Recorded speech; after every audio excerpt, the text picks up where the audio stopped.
In the heart of a Huntington town, surrounded by rolling hills and winding streams, I grew up far from the flashy life of the city.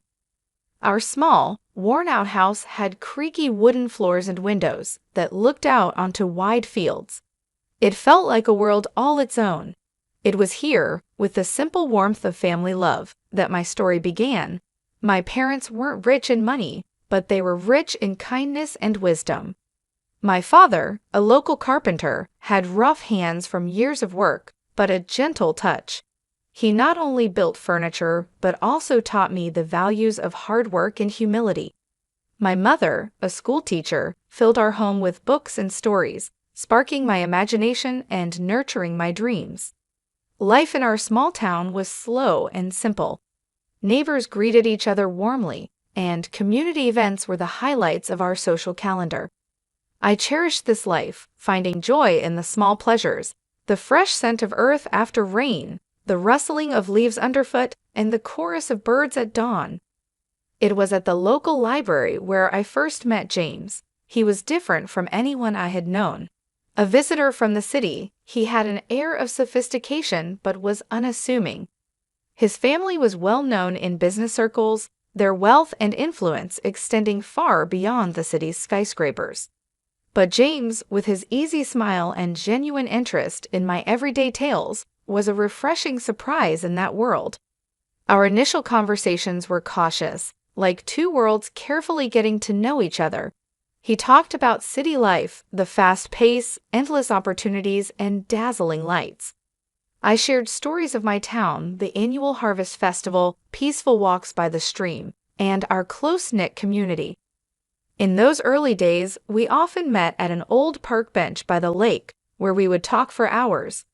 The lake, with its calm waters reflecting the changing colors of the sky, witnessed our growing connection, weaving our different worlds into one. "Laura," James said to me one evening, his voice tinged with a vulnerability I had not seen before. "I have always been surrounded by people who care more about wealth and status. But with you, I found a peace I didn't know existed. You've shown me a different way of life, one that's real and full of warmth." His words stirred something deep inside me. James, where we come from doesn't define us. It's who we are when we're together that matters. You've given me a new view on life, opening my eyes to dreams I never dared to have. As our relationship grew, James told me about his family, especially his mother. She was elegant but had very high expectations. He spoke of her with respect, but also with concern. "She has her own ideas about who I should be with. I'm just worried about how she'll react to us." I reached out, taking his hand and feeling a slight tremble. "We'll face that together," I assured him. Love isn't about backgrounds or expectations. It's about two people who choose each other against all odds. The day James proposed was simple, just like our love. No grand gestures, just a heartfelt promise of a life together. As I looked into his eyes, full of hope and love, I knew this was just the beginning. The evening I was set to meet James's family, I was very nervous.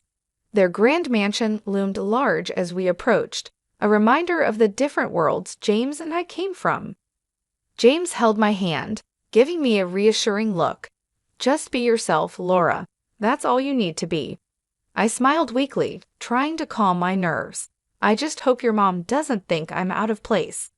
James sighed, a hint of concern in his eyes. "Mom can be a bit much. Just remember, I'm here with you." As we entered the fancy dining room, James's mother, Shirley, a tall woman with a stern look, greeted us. Her eyes quickly scanned me, a flicker of disapproval crossing her face. "So this is the young lady who has captured my son's heart. Interesting choice, James." Dinner was elaborate, with dishes I couldn't even name. James's mother, ever the gracious host, offered me a plate with a sly smile.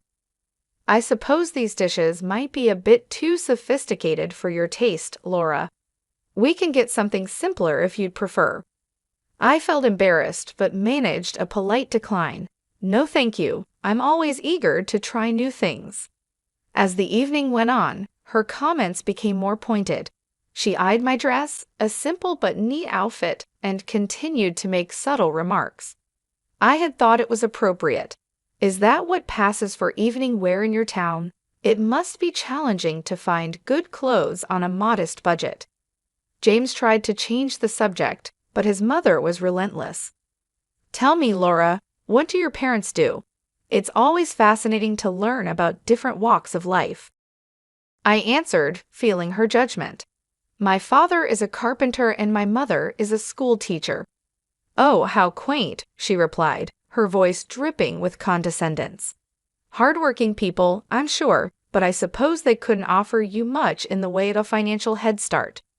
The meal continued with her taking jabs at my small-town upbringing, my parents' humble jobs, and even my salary, which she somehow knew about. Each comment was polite but sharp enough to hurt. James was visibly uncomfortable, and his attempts to defend me only seemed to amuse her more.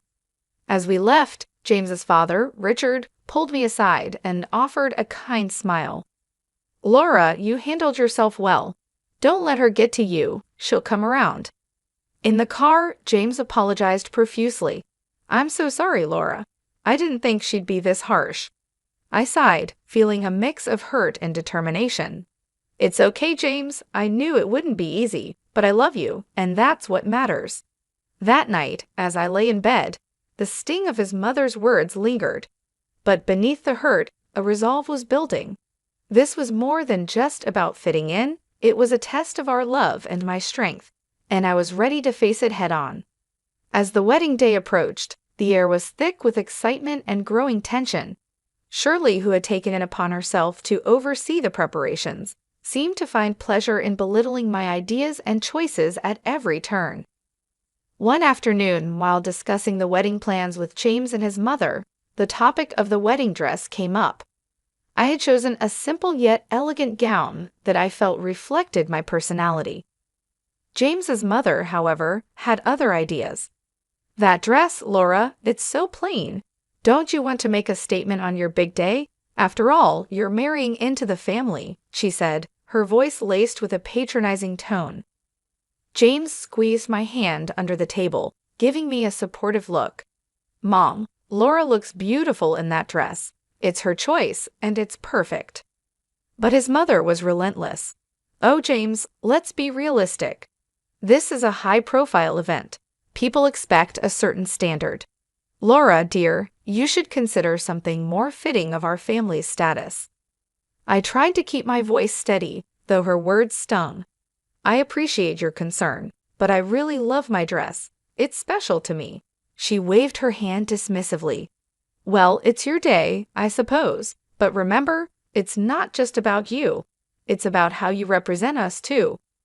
As the days went by, her comments became more frequent and hurtful. Marian criticized the flower arrangements, the menu choices, and even the invitations. Each remark was a subtle dig at my background and my inability to meet her high standards. James and I often talked about this late into the night. I can't believe she's being so difficult, James would say, frustration clear in his voice. I wish she could just see how amazing you are and how happy you make me. I would lie there in his arms, feeling a mix of love and sorrow. I knew it wouldn't be easy marrying into your family, but I didn't expect it to be this hard. The wedding day dawned bright and clear, a stark contrast to the turmoil inside me. My parents and I had worked hard to make everything perfect despite Marian's constant criticisms. As I dressed in my simple but elegant gown, I hoped the day would pass without incident. The ceremony was beautiful, filled with love and heartfelt vows. James's eyes shone with affection and promise as we said our I do's. However, looming over the joyous occasion was the apprehension of the reception to follow, especially the speeches. As expected, Marian took the microphone, commanding the room's attention. The air was thick with expectation as she began to speak. Ladies and gentlemen, she started, her voice loud and clear. Today we have gathered to witness the union of my son James with Laura, a person from a different circle. Whispers spread through the guests, and I felt a cold shiver run down my spine.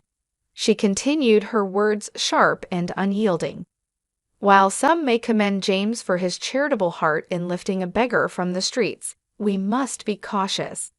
It's essential to keep our family's reputation and standards high, not let them be diluted by those who are clearly freeloaders seeking to elevate their status by clinging to a family of higher standing.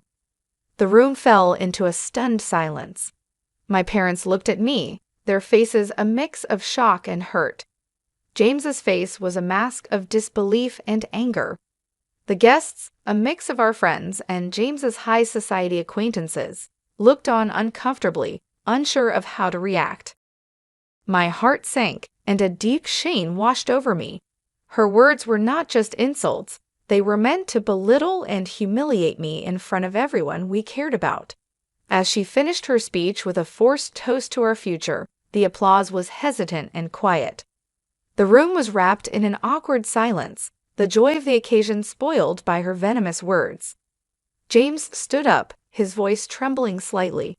"I'm sorry, Laura. This isn't what I wanted."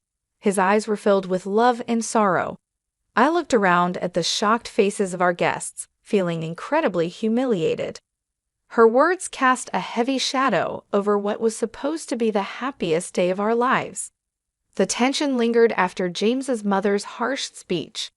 Then his grandmother, Mrs. Joyce, a respected and authoritative figure in the family, requested the microphone. Her composed demeanor and serious expression immediately drew everyone's attention. "Good evening," she began, her voice clear and firm. "I have something important to say. Laura, you have faced unfair criticism today, criticism that no one deserves, especially not on their wedding day." I looked up in surprise, and James beside me seemed equally astonished. Mrs. Joyce then turned to Shirley. "It seems we have forgotten our own past and where we come from. Let me remind everyone here, especially you, that before you were the lady of this house, you were a maid working under this very roof. It was here that you met your husband." A hush fell over the room. James's mother's face turned pale, her eyes widening in shock and embarrassment. Mrs. Joyce continued, her tone firm.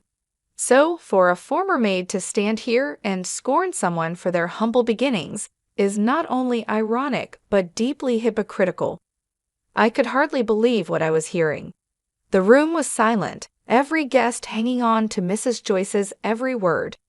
You, who rose from poverty, should be the last person to judge or belittle another based on their background.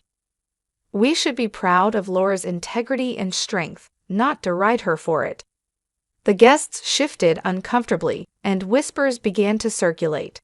Shirley sat motionless, the impact of Mrs. Joyce's words clear on her face. In this family, we value character over wealth, kindness over status. Laura exemplifies these values, and I am proud to welcome her into our family, Mrs. Joyce concluded, her gaze softening as she looked at me. The room erupted into applause, a stark contrast to the earlier muted response. Shirley sat there, completely humbled, her earlier arrogance replaced by a visible sense of shame. "I didn't feel sorry for her," James whispered to me. "I never expected Grandma to stand up for us like this." I squeezed his hand, feeling a mix of relief and gratitude. "She's amazing." The rest of the evening felt lighter, the air cleared by Mrs. Joyce's honest defense. Guests approached with warm congratulations and sincere smiles. I felt like they were all on my side, and it felt great. As we left the reception hand in hand, I felt a renewed sense of confidence and belonging. Mrs. Joyce's words had changed everything, breaking the cruel plans of a not-so-smart woman. The days after the wedding were filled with unspoken tension in James's family. It all came to a head during a family meeting at Mrs. Joyce's house, where the air was thick with expectation and apprehension. As we gathered in the grand living room, Mrs. Joyce began without hesitation, her voice firm and unwavering. "What happened at the wedding cannot be overlooked. The way you spoke to Laura was disgraceful." She addressed Shirley directly, her eyes sharp. James's mother, usually so composed, looked smaller somehow, her usual confidence diminished. "Joyce, I've already apologized to Laura," she said, her voice tinged with a hint of defiance. It's not just about an apology, Mrs. Joyce retorted. Your actions reflect on this entire family. You've become accustomed to a lifestyle funded by the family's money without appreciating its value. James's father nodded in agreement, his expression serious. My mother is right. You've lost sight of what's important. Mrs. Joyce then laid out her decision, each word deliberate and clear. I've decided to cut off the financial support you've been receiving. It's time you start contributing to this family instead of just taking. You'll need to find a job and learn to live within your means. The shock on Shirley's face was evident. She turned to her husband, seeking support. You can't agree with this. She can't just cut me off like this. But Richard surprised her. I stand with my mother on this. You've gone too far this time. It's for your own good. Shirley's eyes filled with anger and disbelief, her usual poise crumbling under the weight of her new reality. James, who had been silent, spoke up, his voice steady. Mom, Grandma's decision is harsh, but it's fair. You need to understand the impact of your words and actions. I sat there watching the scene unfold, feeling a mix of sympathy and relief. James squeezed my hand under the table, silently supporting me. The meeting ended with James's mother in a state of shock, slowly realizing her situation. She was clearly used to living off her family, and the thought of working gave her a headache. I could barely contain a chuckle. As we left, James leaned in close. I never thought I'd see the day when Mom would be at a loss for words, but maybe this is what she needs to change. I nodded, feeling a cautious hope for the future. Perhaps this will be a new beginning for her, for all of us. The family reckoning had been tough but necessary. It was a pivotal moment that promised to reshape the dynamics within James's family, hopefully for the better. The honeymoon was a welcome escape for James and me. As we walked along the sunrise beaches, the soothing sound of the waves provided much-needed relief from the recent family turmoil. One evening, as we watched the sunset, James wrapped his arm around me. I'm sorry our wedding turned into such a drama, Laura. I wish things had been different. I leaned into him, feeling the warmth of his embrace. It's okay, James. It wasn't your fault. What matters is we're together now, away from all that stress. James sighed, looking out over the ocean. Yeah, but when we go back, we'll have to face the reality of my mom's situation. It's going to be tough for her. I nodded, understanding his concern. Maybe this will be a chance for her to grow, to see things from a different perspective. We spent our days exploring and our nights talking about our future. The challenges we had faced seemed to strengthen our bond, reaffirming our love for each other. On our last night, as we packed our bags, James looked thoughtful. You know, Laura, everything that happened made me realize how important you are to me. I can't imagine going through life with anyone else. I smiled, touched by his words. I feel the same, James. We've been through a lot, but it's only made our relationship stronger. We can handle whatever comes our way as long as we're together.